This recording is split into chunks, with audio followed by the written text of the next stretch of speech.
আসসালামু আলাইকুম প্রিয় দর্শক, দূরে অথবা কাছে, দেশ বা বিদেশে যে যেখান থেকে আমার ভিডিওটি দেখতেছেন, দেখার আমন্ত্রণ রইল। হ্যাঁ, এদেরকে দেখতে পাচ্ছেন যারা, এরা আমার মেহমান, আমার কাজিনের ছেলে মেয়ে। এরা বেড়াতে আসছে, তো ঘুরতে নিয়ে গেলাম একটু নদীর পাড়ের এদিক দেখাতে নিয়ে গেলাম। এটা আমাদের গ্রামের পার্শ্ববর্তী নদী। এই তো একটা মুরগি দেখতে পাচ্ছেন, বলবেন যে প্রায় প্রায় এনি মুরগি দেখায়। এই মুরগিটা হচ্ছে আমার বাড়ির। আপনাদেরকে দেখাচ্ছি গরুর খামারটা তৈরি। এই যে এটা আমার দিশামণিদের গরুর খামার, মানে আমার ভাইয়ের মেয়েদের ভাইদের। এই যে তৈরি করছে খামারটা, এখনও গরু ঢুকায় নাই, বাইরে আছে। এই কয়েকটা ঢুকাইছে, দেখেন তো কীরকম হয়েছে, জানাবেন গরুর ঘরটা কীরকম হয়েছে। ভালো মন্দ দুইটার একটা জানাবেন কমেন্টে, সুন্দর হয়েছে কি না। সবাইকে ভালোভাবে রাখতে হলে ভালো কিছুর দরকার। এরা গরু দেখে কি, এদেরকেও ভালো করে রাখতে হয়, বুঝছেন। এই যে খাওয়ার জায়গা অনেকটা কত সুন্দর। তারপর চারিদিকে যে দেখতেছেন, ওগুলো মশারির মতো নেট, যেন মশা ঢুকতে পারে না, এই জন্য ঘিরে দিছে। গরুটা আমার দিকে তাকাইলো। আর ওই যে মুরগিটা ধরে নিয়ে আসলাম, ওইটা জবাই করা শেষ। এখন আমি কেটে বেছে একটু রান্না করে নিব। কেটে বেচা রান্না এগুলো আমি একটু দেখাবো, দেখবেন। বলবেন যে খালি মুরগি দেখায় দেখায়। আজকে আবার আলু দিয়ে রান্না করব না, আজকে ভুনা করব মুরগির, দেশি মুরগির ভুনা করে দেখাবো। রান্নাটা দেখতে পারেন। এই তো আমার কেটে বেচা নেওয়া হয়ে গেল। এখন আমি ধুয়ে পরিষ্কার করে রান্নায় চলে যাব।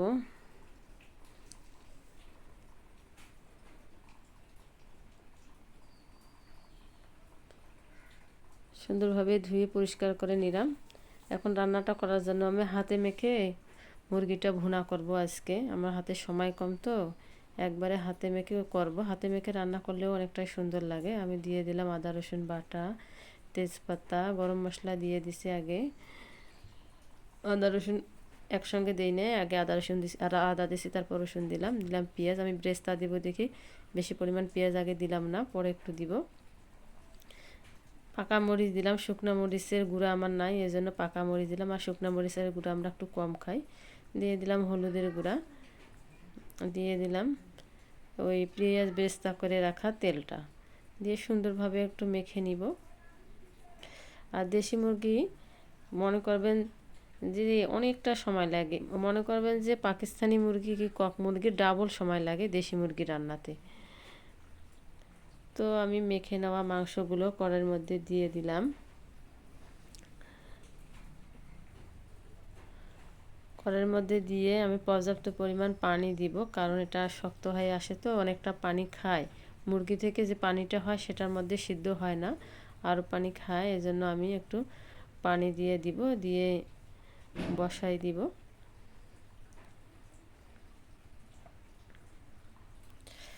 এই তো মুরগিটা আমি কষাই নিতেছি, সবগুলো মেখে চুকে দিছিলাম।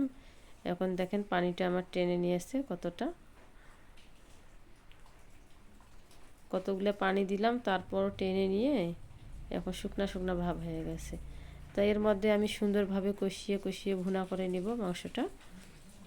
দেখতে পাচ্ছেন মাংসটার মধ্যে আমার কোনো পানি নাই, শুকিয়ে আসতেছে। তো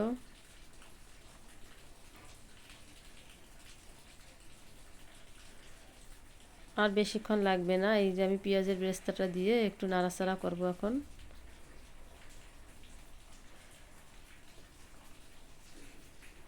পেঁয়াজের বেরেস্তাটা দিলে একটা সুন্দর ফ্লেভার আসে, এই কারণে পেঁয়াজের বেরেস্তাটা দেওয়া। আর মাংসটা তো আজকে ঝোল করব না, ভুনা করব, এই কারণে পেঁয়াজের বেরেস্তাটা দিয়ে দিলাম।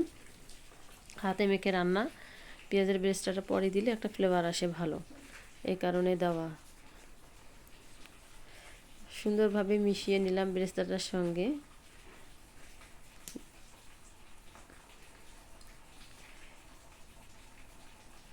এখন একটু একটু করে যে পানি পানি ভাব, ঝোল ঝোল ভাব আছে, সেটাও আমি কষিয়ে কষিয়ে শুকিয়ে নেব।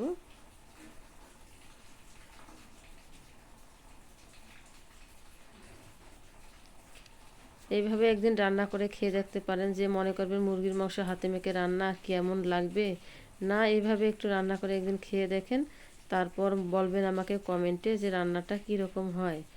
এই তো আমার মাংসটা ভুনা করা হয়ে গেল, আমি উঠাই নিলাম। দেখতে পাচ্ছেন আমি পরিবেশনের জন্য নিয়ে নিচ্ছি। ভিডিওটি ভালো লাগলে লাইক কমেন্ট শেয়ার করিয়েন, সাবস্ক্রাইব করিয়েন। আর মেহমানদের ভিডিওটা আবার পিছনে দিছি, চলে আসছে।